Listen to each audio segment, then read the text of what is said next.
some of the questions will recall some of our knowledge which we have acquired during these areas, right? So all the questions, they don't belong only to these topics. Some of them are out of portion, some of them are from the portion, but anyway, let's see how far we are able to take it up.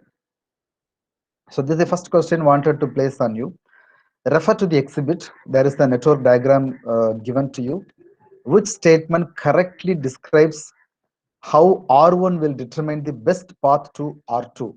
Okay, you have got R1, router 1 here, router 2 here.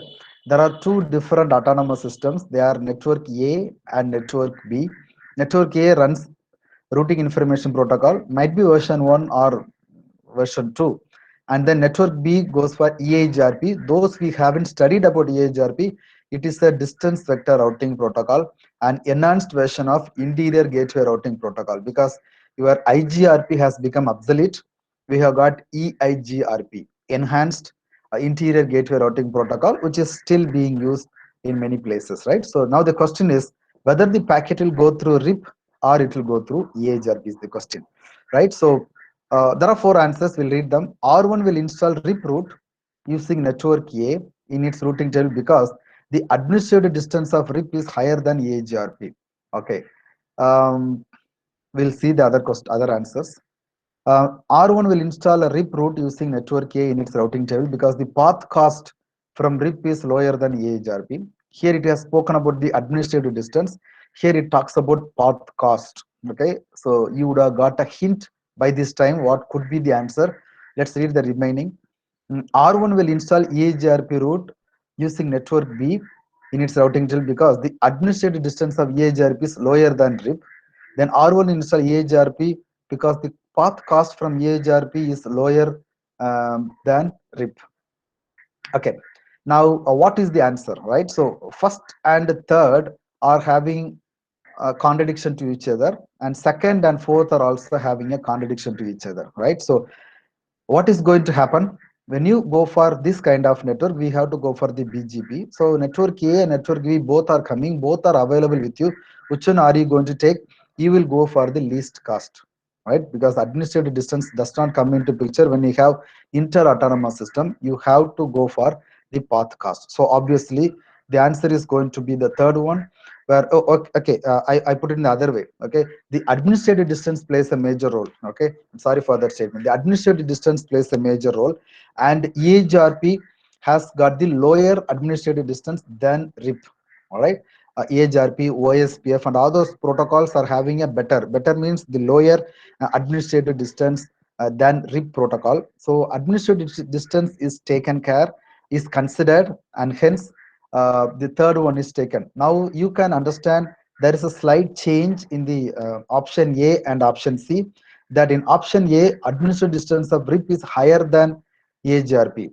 That's true.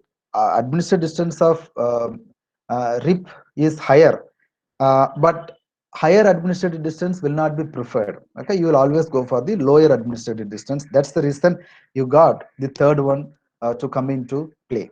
All right, moving. Which statement is true regarding classless routing protocol? Okay, we talk about classless routing protocol, and the network is CADR, classless interdomain routing. Our RIP version 2, OSPF, EHRP, they all are classless routing protocol, but RIP is a classful routing protocol, right? So we'll read, there are 4 lines given, which is true or which is correct with respect to CADR. Sends complete routing table update to all the neighbors. Okay, that has nothing to do with classful or classless. All right. A complete routing table normally goes with your distance vector routing protocol, as you all are aware, right? Okay. Class routing protocol is supported by RIP version 1. No, just now I said RIP version 1 does not support classless routing protocol, but RIP version 2 supports classless routing protocol. Okay. Allows for use of 2 networks. What are those? 192.168.1.0.130 and 192.168.1.16.28.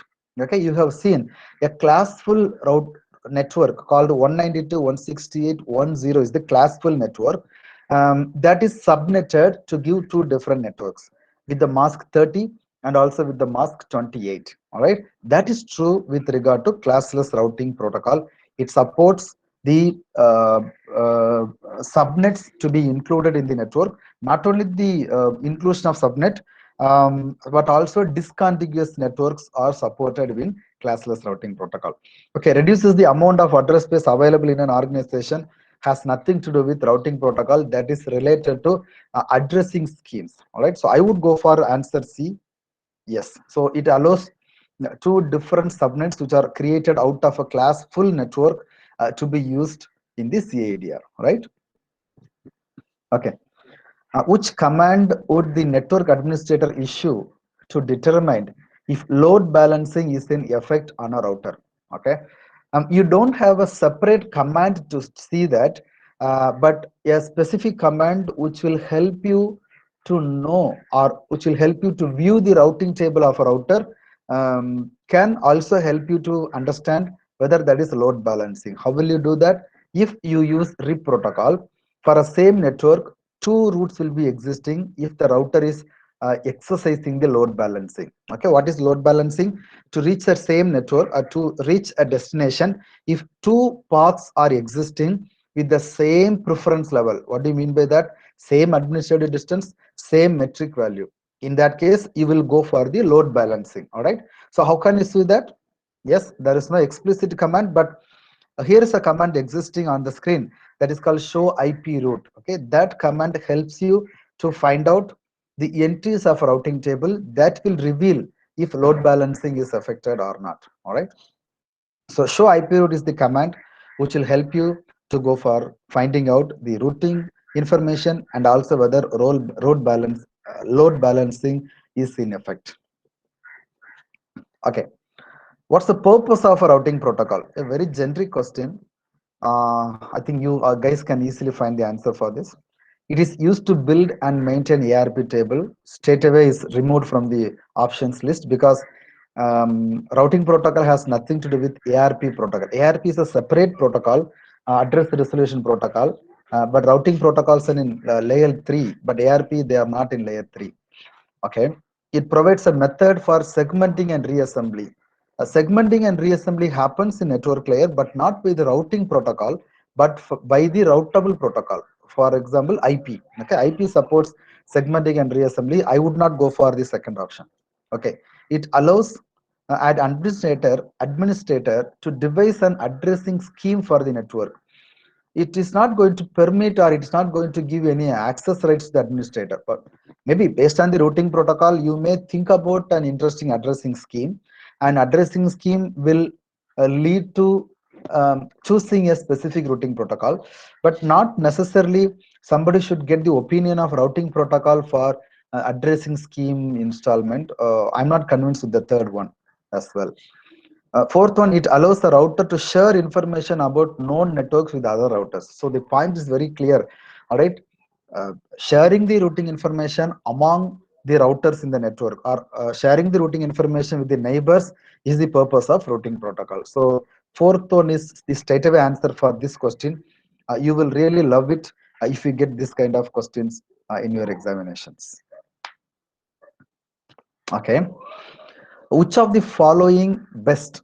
Okay, sometimes, okay, when you have the word like best, more than one answer may be correct, but you have to find the best answer. We have to be careful. Describes the operation of DVRP. We know about DVRP protocol. Find out. They use hop count as their only metric. That is applicable to RIP, but which is a DVRP protocol. So the answer can be right. Let's see whether we have a better answer.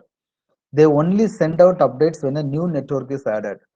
No, DVRP protocols are normally going for periodic updates. Okay, for every 30 seconds, there is a hello message which is exchanged.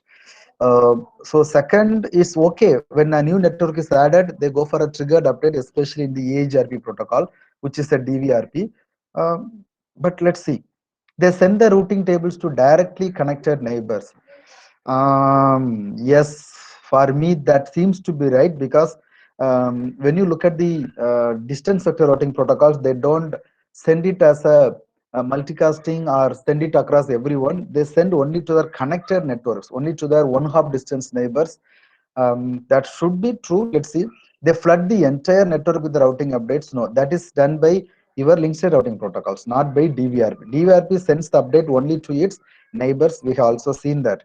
What about the first one? They use hop count as their only metric. Okay, the word only is the troublesome here. All right, if I don't use, they use hop count as metric. That also could be a best answer, but I would go for the third one here. Let's see. Yes, so they send the routing tables to directly connected neighbors. All right.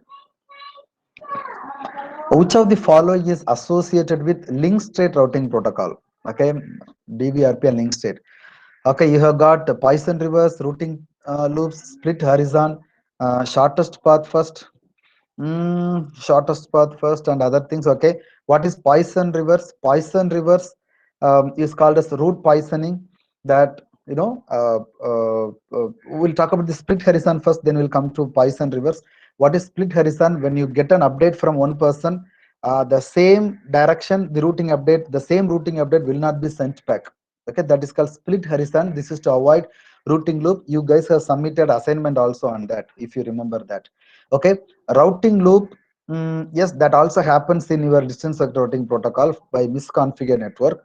But link state routing protocol normally goes for shortest path, right? So shortest path first algorithm is associated with link state routing protocol. But what is Poisson reverse? When you see a particular network is not reachable, then you are going to send that network unreachable information to every other person that don't trust him, he is not reachable. Okay, so that is called Poisson reverse. That also is happening in your DVRP. Okay, I don't think that happens in link state routing protocol. So my preferred answer would be shortest path. Let's see. Yes, so shortest path first calculations are associated with link state routing protocols. Okay. Why is fast convergence desirable in networks that use dynamic routing protocols? Now we should know what is convergence.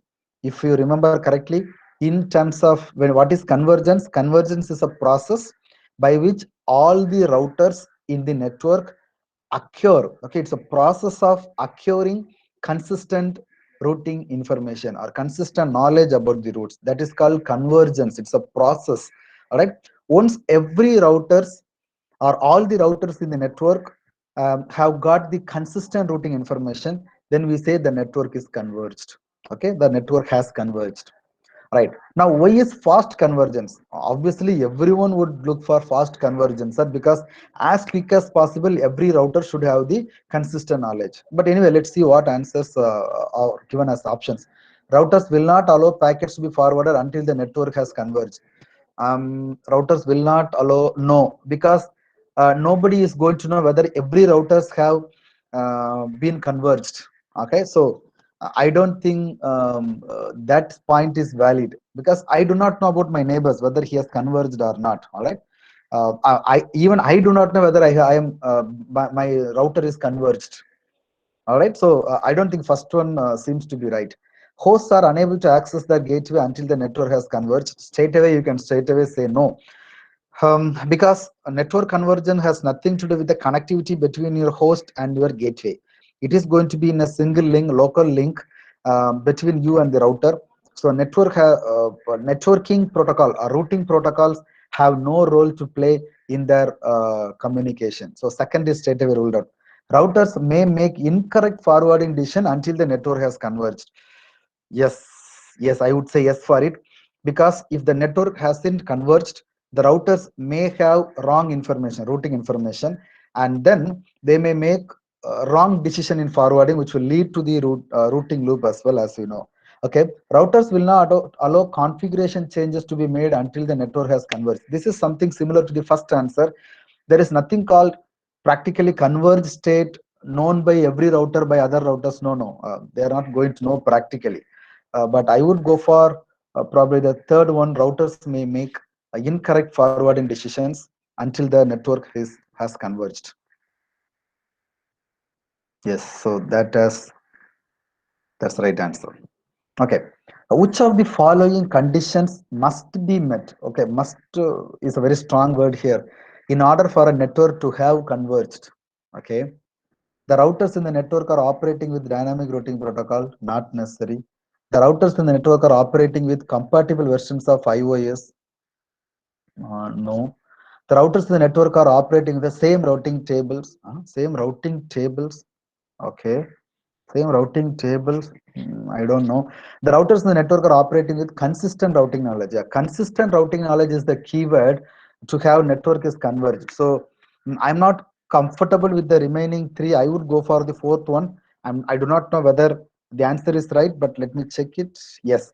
All right. So routers in the network are operating with dynamic routing protocol. Only will converge? No. Even static routing protocol also can be used for your convergence. So first one is not the answer. The routers in the network are operating with compatible versions of iOS. No, you cannot say that because there could be two different routers and the operate iOS. What is iOS? The Internet Operating System. Every of the routers are going to be installed with. Very similar to my laptop having operating system like Windows or Linux. They also have their own operating system versions. So there should be compatibility. There may be compatibility sometimes. What is that compatibility? A particular command which is issued on one router may not be understood by the other router because of incompatible versions. But that is not the case. The routers in the network are operating with the same routing table. No, they cannot have the same routing table at all. But if I say with same routing protocols, there is a logic. Suppose I am using RIP, my neighbor uses only OSPF, then we are not going to converge at all. This network is not at all going to converge. All right. So same routing protocol has a logic, but even if you take the case of inter-autonomous system routing, you can't expect the same protocol to be existing. On one side, you may have RIP version 1, the RIP version 2.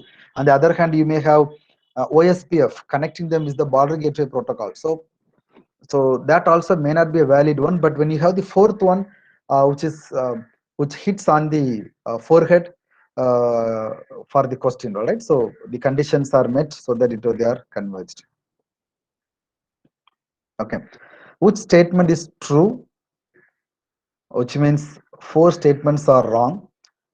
Regarding the advantages of using static route. Okay, static route. Okay, why should we use static route? That's the meaning of this question. Reduced effort in configuring routes. No, sir. It does not reduce the effort in configuring route. In fact, it increases the effort in configuring the route. The reason is, as the administrator, I'm supposed to visit every of the routers to do this manual configuration of static routes. Okay, so I won't say it reduces the effort; it increases. In fact, the administrator maintains control over routing. Yes, yes, he can do that. But let's see, is there any other answer? Easier to implement in a growing network? No. Static routing has the disadvantage that the scalability is in trouble, because in a big network, when a router is at the vantage point, when it fails, then the routing information in all the other routers have to be updated by the administrator in person. So scalability is a big issue when you talk about these static routes. So third one doesn't fit here. Reduces the chance of routing error. Could be true as long as the human will not make error. But to err is human being is the famous saying. So chance of reducing error, no. In fact, there could be a chance of increasing the error, I would say. Okay. Okay. Increased router resource usage, no. It reduces the router resource usage because the routing information is straight away given by the administrator to the routers. They don't depend on other routers to exchanging the routing information. In exchanging the routing information, hence it reduces the router resource usage. So as far as I am concerned, I would choose the answer B, because the network administrator maintains control. For instance, if there are two equal path routing existing to a same network as per RIP protocol, it will go for load balancing. But you do not want your packet to be forwarded through one path, okay, through one router. Assume that there is a path existing between the nation of India and the Russia, right? And there are two paths existing. One is through Pakistan. Let's say probably the other one is through maybe a longer route, maybe through Japan, all right, some other path. Okay, it takes the other side. Um, Now, if you feel that your packet should not be forwarded through Pakistan to the Russia, then you can have, as administrator, use the static routing to configure your network that the packet takes this route, the other route. Okay, so I think the network administrator has a control over the routing protocol. You can ask a question, sir. Do you think the network administrator has no control over routing network if we are using dynamic routing? I don't say that, because you have certain level of control, but static routing, for as far as I'm concerned, has gives you an edge over others in terms of control. Not only that, it also provides you a little bit of security as well, because you decide which route the packet has to take to reach the destination. Okay, the following line of code is displayed in a routing table. Okay, you have given show IP route command, and you got a uh, line like this. What can be concluded from these outputs? The question is, what is the meaning of this statement or entry in the routing table? For me, the first line. Okay, I'll have my pointer. Okay, you have got R, which means this routing information is land through RIP protocol. All right, first point. And this is a target network. Okay, it says 122. 120 is the administrative distance of RIP protocol. The number 2 here indicates the hops. Normally it is metric. If it is OSPF or ISIS or anyone, it is a metric. But because it is a RIP protocol, this metric denotes straight away the hop count. Okay, because our RIP uses the hop count as the metric via this one. Okay, this is the next hop router's IP, and this is the age of the entry. This entry came into the routing table 16 seconds ago. Once it becomes 30, it is removed. It is updated once again by the hello message or the routing update message. And if this is the IP, this is the exit interface. All right. Okay, what is concluded from this? A packet destined for host 192.168.250.2 will be forwarded. No, the packet is via 192.168. This is the next hop IP. This is the target network. So first answer, no, I won't go for it. The value 120 is used to determine the best path when a router has more than one routing protocol configured for the same destination network. Yes, I would say yes for it, because if there is another entry existing, for instance, if there is an entry with OSPF, OSPF has got lesser administrative distance. I don't remember the number. Please forgive me. Let me say a static routing. Okay, if it is a static routing, the administrative distance is going to be zero. Administrative distance is going to be 1. If it is a connected network, administrative distance is 0. Okay, so if it is static routing, this is going to be 1. So the value 120 is the administrative distance. Lower the administrative distance, higher the value. So this 120 is used to determine the best path. So if static routing is existing in the routing table along with this entry in the same routing table, which will have one value 1 here, so that will be normally preferred, not this one. But anyway, we'll read the remaining as well. The route was manually configured using IP route command. No. If that is the case, it should be yes. Static routing has the legend of yes here. So this is not static routing at all. Okay, IP route is the command used to configure static routing. No. 192.168.252 is an interface on the router that produced this output. No, no, no, no, no. It is received from the other person. Okay, this is not the interface of on my router. Okay, my router's interface is actually S000. That is my interface. So this is not my interface. This is somebody, specifically my neighbor. Okay, so I think the second should be the answer here. Yep. Right. Moving on. Okay, there are 3 commands. Friends, these are the things which we haven't learned in detail in our theory class, but I'm sure you have done it in detail in your laboratory sessions, right? So what will be the result of the following commands? Okay, it says interface fast Ethernet. Okay, it's a interface configuration. IP address 172.16.3.1. Okay, it's a valid IP with the mask as 24. Okay, it is subnetted, no problem. No shutdown command. Okay, that brings up the fast Ethernet 00 interface. All right. Now 172.16.3.0 network will be routed by any dynamic routing. No, sir. We haven't configured any routing by this command. It is only IP assignment. All right. The routing table entry is made to 172.3.0 network with the code C. Yes, there is a logic here. as soon as you configure a correct IP in the interface of a router, that network will be added to the routing table with C. That is called connected network with the administrative distance of 0. Please remember that. Second is an interesting answer for me. Thus, a static route is required to route traffic to 170.16.30 network. Absolutely wrong, because it is a connected network. It is the IP address of my interface, and I don't depend on any routing protocol to reach them. No, third is incorrect. The commands will be saved to the startup configuration. No, startup, the commands will be saved in the startup configuration only if I give a command copy running hyphen configuration space startup hyphen configuration. That is not appearing in the three commands. So second suits best on this question. Yes, so that makes sense. Okay. Okay, we have got few more minutes to go.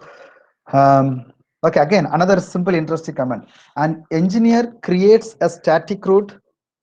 Okay, he creates a static route. What can be concluded? What is he doing? IP route 10.0.0.255.255.250.192.168.1.2. Okay, target network is 10.0.0.0 with the mask, and the next hop IP is 192.168.1.2. Okay, the administrative distance of the route is 1. Yes, static routing has got the administrative distance of 1. That seems to be right. Anyway, we'll read the remaining also. 192.168.1.2 is the address of the interface of this router. No, this is very similar to the question we have got in the previous screen. This is the IP of next router, next hop router, not the own, or not the same router where the configuration is made. The route will display as a directly connected network. No, this will not be displayed as a directly connected network. It is a static routing, so the legend will be yes. So the third is also wrong. Packets with the destination IP 192.168.1.2 will be forwarded to 10.0.0 network first. It is vice versa. It's on the reverse way. Okay, the previous question and this question are similar question. Okay, if the answer is packets with destination IP of 10.0.0.1 will be forwarded through 192.168.1.2, if that is the statement, D is right. Now this is ulta. So the administrative distance of the route is 1, holds good for this question. Interesting. It is getting interest. Okay. The following line of code is present in the routing table. What does number 129 indicate in the output? I have already said 129 is the metric. Okay. It could be composite metric, or it could be a single metric. Okay, and some other people use the word cost for it. Okay, so O indicates it's a OSPF. OSPF has got an administrative distance of 110. RIP has got 120. So OSPF will be preferred if RIP is also present. Any other thing interesting? No. So they ask the question, what is 129? 129 is the cost or the metric of this path. Okay, the cost for the link has the value of 129. That's right. That seems to be right. The clock rate on the serial interface set to 129. No. That is nothing to do with the routing table. You cannot see the clock rate of an interface in the routing table. Show IP interface brief will reveal that. The next hop router is 129 hops away. No. If that has to be true, you should have a RIP here. Okay, R should be here, so that should be 129. That also cannot happen because anything beyond 15 will not be learned by RIP protocol. That will be late. That will be treated as unreachable network. So in both the angle, this is not right. The route has been updated 129 in the routing table. We don't have such statistics or log available in the routing table. So options B, C, D doesn't make sense for me. It makes the answer A as the correct answer. The cost for the link has the value of 129, which is the metric. Okay, moving on. Okay, there is a topology given with the interface and bandwidth of the link. Okay, it should be interesting. Refer to the exhibit. RIP is in the routing protocol. Because RIP is the routing protocol, I don't need to worry about the 56 kbps, 512 kbps, 56. No, this bandwidth does not come into picture at all. I'm using RIP. Okay. If RIP is the routing protocol, what is the value of the metric from router A to network 192.168.50. Where is 50? 50 is here. Where is router A? Router A is here. RIP uses hop count as the metric. Okay, so what will be the hop count is the question to reach. Okay, so from here this is 0, hop 1, hop 2, hop 3. So the answer should be 3.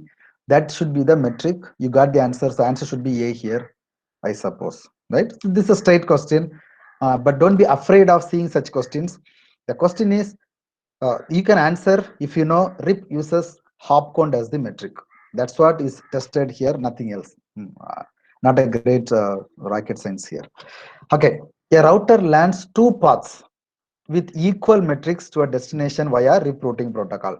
I have spoken about this already. There are two equal paths are existing in a routing table, which means RIP lands two equal path metric. What will the router do, or how will the router handle the packet to the destination? Okay, the router will install the first route it lands into the routing table. What is called first route, second route? No, there is nothing like that.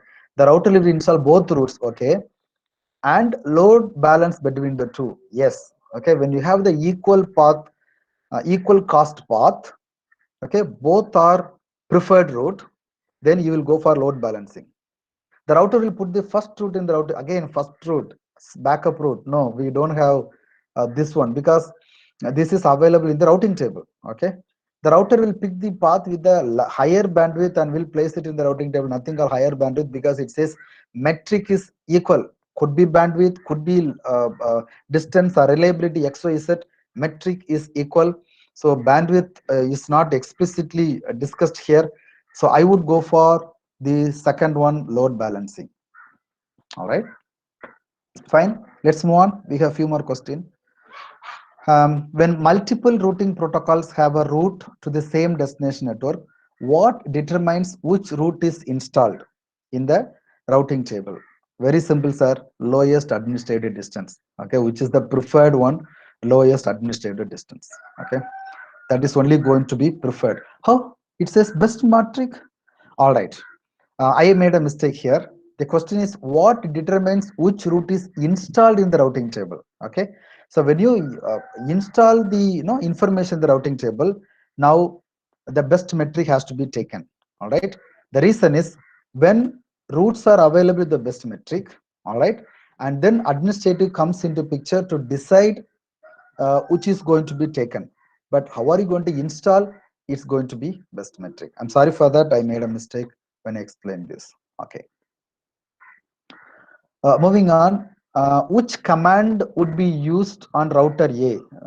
Okay, we have got LAN A, router A is here. To configure a static route to traffic from LAN A, okay, a packet is coming from here. That is destined for LAN C. LAN C is here, okay.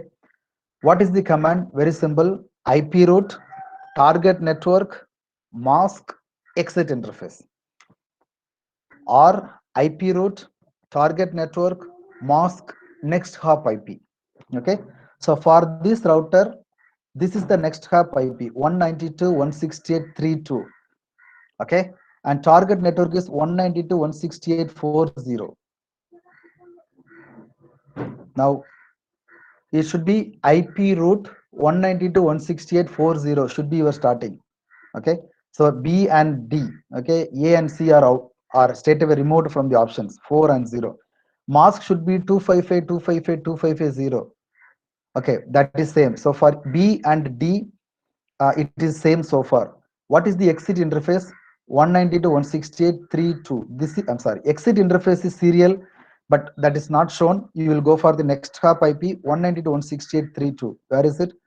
Not 5.2, 3.2. Okay, one. So the answer is supposed to be answer D. Okay. All right. So that's again a straightforward question to you. We'll move on. Which of the following methods does split horizon use to reduce? Okay, what happens in the case of split horizon? I told you a split horizon does not permit to forward a routing information from which direction it has received. Okay, routing updates are split into half. No, information land from one source is not distributed back to that source. All right, that's what I was talking about. New route information must be learned from multiple sources to be accepted. No, we don't go for voting here. We don't go for voting and trust of the network. The time between updates is split. No, what is that? There is nothing like that. New route information is suppressed until the system has converged. That is not happening. So I would go for the information land from one source is not sent them back. That is called split horizon. This is to avoid the routing loop. You all have learnt about this and you all have submitted as assignment. Okay. The graphic shows a network that is configured to use RIP protocol. Okay. Router 2 detects that router 2 is here. Okay, router 2 detects that link to router 1. Okay, this is the link to router 1 has gone down. Okay, that's failed. It then advertises the network for this link with the hop count metric of 16. Yes, that will happen in RIP. Which routing loop prevention mechanism is in effect? What is in effect? This is called route poisoning.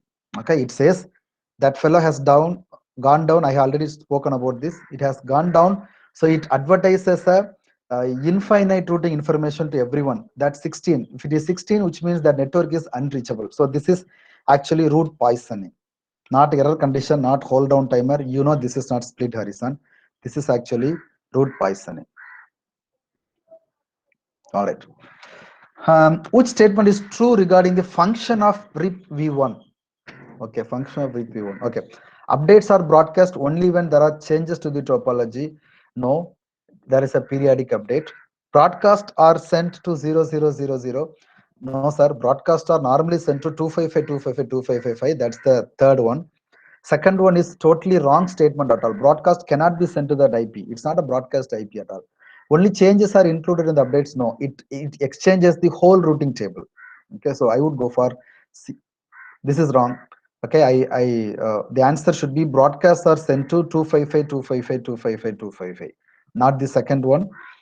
Okay, so don't take it up. The C is the right answer for this question. Okay. What metrics does RIP routing protocol consider to be infinity? 15 or 16 is the question. It should be 16. Okay. Anything beyond 15 is called the network is unreachable. Okay. I think we have got few more questions. 2 more minutes. Refer to the exhibit. What path will packets from 190 to 168.10 network? Where is this? Okay, this is 190 to 168.10 network. Travel to reach 10.00/8. 10.00/8. Which one will be taken if RIP is the active routing protocol? Sir, if RIP is the protocol, go for least hop count. Okay, least hop count, shortest path, simple. Okay, there are two routes existing from from this network. One is ABCE and then the destination. The other one is ADE and the destination. Being a RIP, it will go for ADE. The path ABCE, no. ADE should be right. Load balancing, no, it is not load balancing. RIP will not do the load balancing because the cost of the path is unequal. Packets will alternate path depending on the order they arrive. No, it's going to take the least cost path because it has to make from here 1, 2, and then 3. But from here it is 1, 2, 3, and then 4. So it will go for the second option, ADE. Yep. All right. So that brings end for this session. Hope this would have given you some interesting information to recall whatever you have studied so far. And I stop recording here.